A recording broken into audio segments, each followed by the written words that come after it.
హైదరాబాద్లో ఇంకా కూడా వినాయకుల నిమజ్జన ఉత్సవాలు అయితే ఇంకా కూడా కొనసాగుతున్నటువంటి పరిస్థితితో నిన్న ఖైరతాబాద్ వినాయకుడు నిమజ్జనం తర్వాత రెండో రోజు కూడా వినాయక నిమజ్జనాలు అయితే ఇంకా కూడా కొనసాగుతున్నటువంటి పరిస్థితి. ట్యాంక్ బండ్ పరిసర ప్రాంతాల్లో ఇంకా కూడా భక్త జన సందోహంతో కిక్కిరిసిపోయా అని చెప్పుకోవచ్చు. ఒకసారి విజువల్ చూసుకోవచ్చు మనము. భారీగా క్యూ లైన్లలో అయితే వినాయకుని వాహనాలు అయితే ఇంకా కూడా నిమజ్జనం అవుతున్నటువంటి పరిస్థితి. దీన్ని చూడడానికి భక్తులు ఇంకా కూడా పెద్ద ఎత్తున తరలి వస్తున్నారు. దీంతో పరిసర ప్రాంతాలు, హైదరాబాద్ పరిసర ప్రాంతాలు కావచ్చు, ఇటు ట్యాంక్ బండ్ చుట్టూ ఉన్న పరిసర ప్రాంతాలు కావచ్చు, ఇంకా కూడా భక్తులతోని కిటకిటలాడుతున్నాయని చెప్పుకోవచ్చు. ఇంకా కూడా నిమజ్జనం కోసం వచ్చినటువంటి వాహనాలు, వినాయకుని వాహనాలు ఏవైతే ఉన్నాయో అవి కూడా ఇంకా భారీగా క్యూ లైన్ లో నిలబడ్డటువంటి పరిస్థితి. ఇంకా కూడా పెద్ద పెద్ద విగ్రహాలు భారీగా నిలిచిపోయాయి.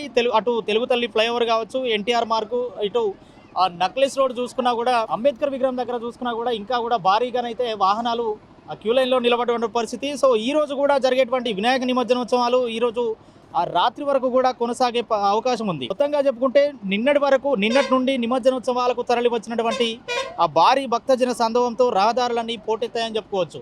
అంటే నిన్న మధ్యాహ్నం ఖైరతాబాద్ వినాయకుడు నిమజ్జనం తర్వాత కొంత తగ్గుముఖం పట్టారు. ఆ తర్వాత సాయంత్రం 4 గంటలకు భారీగా మళ్ళీ ఆ భక్తజన సందోహం పెరగడంతో ఆ రహదారులన్నీ కిక్కిరిసిపోయాయని చెప్పుకోవచ్చు.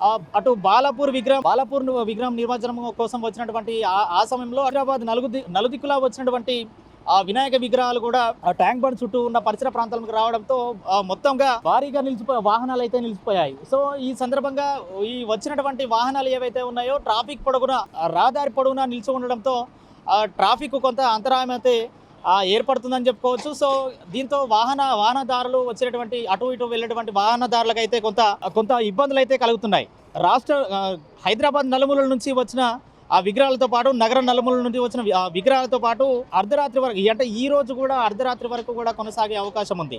సో దీంతో tank bund, secretariat, necklace road కావచ్చు, అటు ఎన్టీఆర్ మార్గు, అంబేద్కర్ విగ్రహాలు కూడా ఇంకా కూడా క్యూ లైన్లోనే వాహనాలు నిలబడిన పరిస్థితి. సో ఇక ఒక్క హుస్సేన్ సాగర్లోనే నిమజ్జన కార్యక్రమం నిన్నటించాలి దాదాపు నవరాత్రోత్సవాలు స్టార్ట్ అయినప్పటి నుంచి ఇప్పటి వరకు కూడా ఒక్క హుస్సేన్ సాగర్లోనే దాదాపు 11,000 విగ్రహాలు నిమజ్జనమైనట్టుగా కూడా సమాచారం అందుతోంది.